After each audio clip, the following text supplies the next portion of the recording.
Florida Congressman Mike Waltz of the House Armed Services Committee, part of that delegation. Thanks for being here.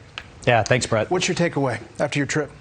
You know, there were a couple of key points from President Zelenskyy. One was continued frustration with the Europeans. They've promised a lot, but they're delivering very little. And even what they promised that they're not delivering, it's a fraction of what the United States is. Aside from Britain, Germany especially, they're delivering right now less than Estonia.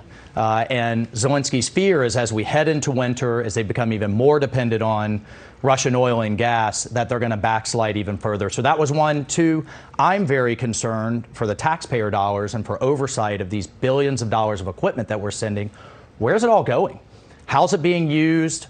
You know, what's the maintenance? What's the training? You know, what's the utilization of it all? Is some of it being pilfered out to the black market? We just don't know. We're pushing this stuff across the border in Poland, and we're not talking people on the front lines, but we ought to have folks there out of our embassy with eyes on to understand where all this stuff is going. To that point, Financial Times has this piece that the EU and NATO sound alarm over risk of Ukraine weapons smuggling.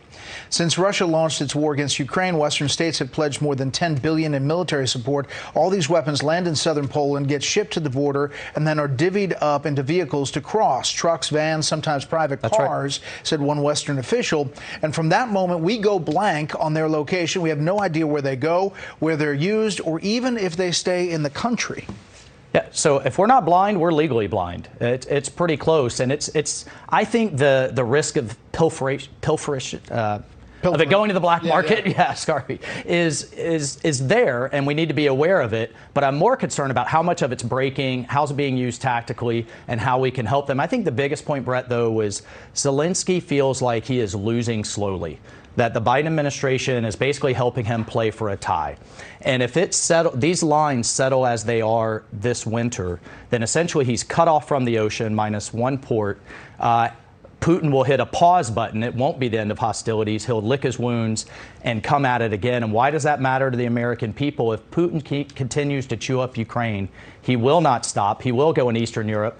And by letting Ukraine basically neuter the Russian army and giving them what they need, what they've been begging for, we can then truly focus on China, which is where we need to be focused. But, Congressman, there is a lot of pushback in the U.S. about us getting more involved, about us having U.S. troops on the ground in whatever capacity. Yeah. And now there's even talk of U.S. planes. I mean, you heard Kirby saying it's long term. They're not going to do it right away.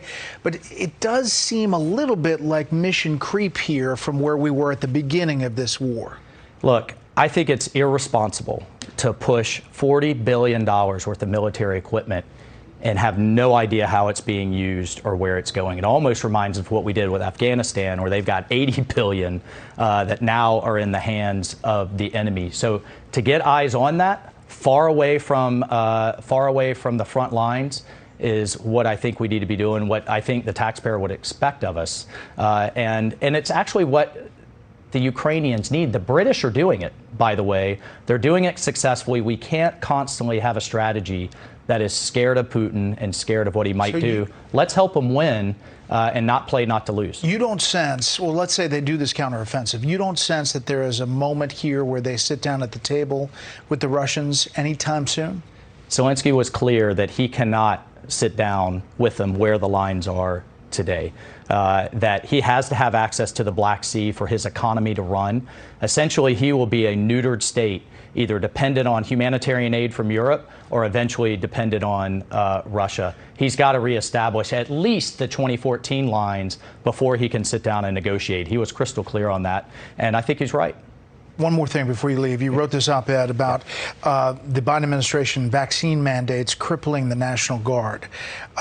Pretty detailed here. The numbers are pretty staggering. Yeah, look, the Army is already going to fall tens of thousands short because of a recruiting crisis. Now they're looking at pushing 20,000 plus out over this vaccine mandate.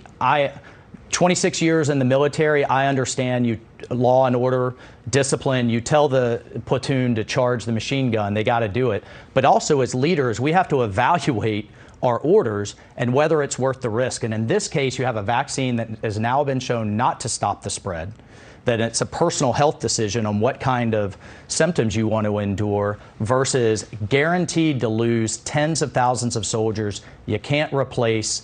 And the Guard is on the front line of everything from hurricanes to going over to Ukraine and overseas deployments. We just can't afford it as a nation to take this kind of a blow. And I pray the administration doesn't just headlong go down this route and really take a step back and say, is this still the right policy? Congressman Waltz, we appreciate the time. All right. Thanks, Brett.